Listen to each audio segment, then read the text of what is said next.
Awami league के दफ्तर को तो खंडहर में तब्दील कर दिया गया। आवामी लीग पर तो गुस्सा लोगों का फूट पड़ा। शेख हसीना को अपना ही देश छोड़ना पड़ा। लेकिन ये गुस्सा जब हिंदुओं पर निकल रहा है, हिंदुओं को टारगेट किया जा रहा है, तब सवाल और गहरे हो जाते हैं कि नाराजगी अगर सरकार से है तो हिंदुओं को टारगेट करने वाली ये जो विचारधारा है, आखिर ये कहां से आई है। बांग्लादेश की कुछ और तस्वीरें आपके सामने रखूंगी। बांग्लादेश में अगर सबसे ज्यादा किसी पर हमले हो रहे हैं तो वो हिंदू समुदाय के लोग हैं। बांग्लादेश के कई जिलों में हिंदुओं को निशाना बनाया गया है। मैं आपको इस वक्त गोपालगंज की तस्वीर दिखा रही हूं, जहां हिंदुओं ने ढाल लेकर प्रोटेस्ट किया है। ये हिंदू जो अभी तक अपने घरों में बैठे हुए थे, ये हिंदू जो अभी तक डरे हुए थे, सहमे हुए थे और गुहार लगा रहे थे।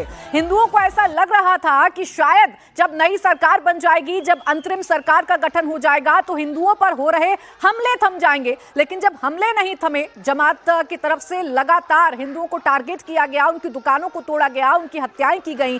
उसके बाद इन हिंदुओं ने अपनी सुरक्षा के लिए सड़कों पर निकलना ज्यादा बेहतर समझा और जोरदार प्रदर्शन किया जा रहा है। जगह जगह पर प्रदर्शन किया जा रहा है ताकि हिंदुओं की जान को खतरा ना हो। इसके अलावा खुलना जिले की तस्वीर भी आपको दिखाती हूं। यहां भी हिंदुओं ने अपने घरों और मंदिरों पर हो रहे हमलों के खिलाफ प्रोटेस्ट किया है। अभी तक ये भीड़ आपको स्टूडेंट वाले आंदोलन में नजर आती थी। अभी तक बांग्लादेश की सड़कों पर अगर भीड़ आपको दिखती थी तो वो हिंसक भीड़ हो जाती थी, क्योंकि हिंदुओं को टारगेट किया जाता था। लेकिन हिंदुओं ने अपनी सुरक्षा के लिए अब जो तरीका अपनाया है वो कुछ इस प्रकार है कि सड़कें खचाखच भरी हुई हैं, सड़कों पर हिंदू बैठे हुए हैं, हाथों में पोस्टर हैं, नारेबाजी की जा रही है और सरकार के सामने मांग रखी जा रही है कि आप हमें सुरक्षा मुहैया करवाइए, हमारा जो नुकसान हुआ है उसका मुआवजा हमें दिलाइए। हिंदुओं का प्रदर्शन ढाका से शुरू हुआ था, जो कि अब पूरे बांग्लादेश में फैल गया है। हिंदू कहां-कहां विरोध प्रदर्शन कर रहे हैं वो भी आपके सामने रख रही हूं। ढाका, गोपालगंज, सुनामगंज, खुलना, मदारीपुर, रंगपुर, फरीदपुर, बोगरा, मेमिनसिंह, मौलवी बाजार, ढाका, चटगांव, कुरीग्राम, दिनाजपुर, तंगेल और नीला फामारी और ठाकुर गांव, ये वो जगह हैं जहां हिंदू आबादी रहती है। और यहां पर जो हिंदू समुदाय के लोग हैं वो अब सड़कों पर आ गए हैं और सड़कों पर आकर प्रदर्शन कर रहे हैं। अब सोचिए, इन हिंदुओं पर जो हमले हो रहे हैं उसे एक अलग तरीके के नैरेटिव के तौर पर सेट करने की कोशिश की गई। एक खास वर्ग जो हिंदुओं पर हो रहे हमले को लेकर चुप्पी साधा हुआ है और इन हमलों को ही झुठला रहा है। असल में हकीकत क्या है, ये इंडिया टीवी आपको दिखा रहा है। इंडिया टीवी के संवाददाता इस वक्त ढाका में ग्राउंड जीरो पर ही मौजूद है। ढाका में कल रात जब हिंदू प्रदर्शन कर रहे थे तो वहां शोएब भी मौजूद थे और शोएब ने देखा और बताया कि वहां पर हिंदुओं का दर्द क्या है। बांग्लादेश में हिंदुओं के प्रदर्शन से जुड़ी एक और बड़ी खबर आपको बता दें। लाल मोनिरहाट जिले में प्रदर्शन कर रहे हिंदुओं पर पथराव किया गया है। बताया जा रहा है कि कट्टरपंथियों ने प्रदर्शनकारियों पर पत्थर फेंके हैं।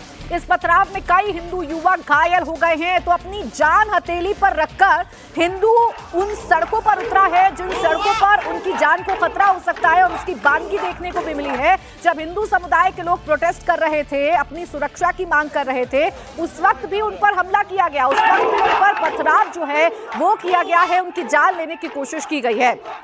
ढाका समेत पूरे बांग्लादेश में हिंदू सहमे हुए हैं। उनके घरों और मंदिरों पर कब अटैक हो जाए वो नहीं जानते। यही वजह है कि हिंदू खुद अपने मंदिरों की रखवाली कर रहे हैं। ढाका के मंदिर से मेरे सहयोगी शोएब रजा की एक और रिपोर्ट आपको दिखाती हूं। ढाका में इस वक्त एक चुनौती ये भी है कि मंदिरों की जो सुरक्षा है उसको किस तरह से किया जाए।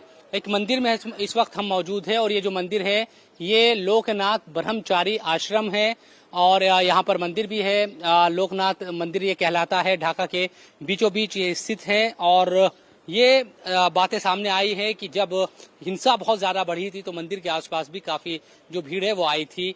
और जो मंदिर के सेक्रेटरी है यहाँ पर आश्रम के, उनसे बात करते हैं। विष्णु पदमभौमिक जी हमारे साथ है। क्या हुआ था, किस तरह की चीजें आप कर रहे हैं इस वक्त और कैसे आप सुरक्षा कर रहे हैं मंदिर की? हम लोग worker, we are also accompanied by the worker of the factory and temple. We are duties all day, all night.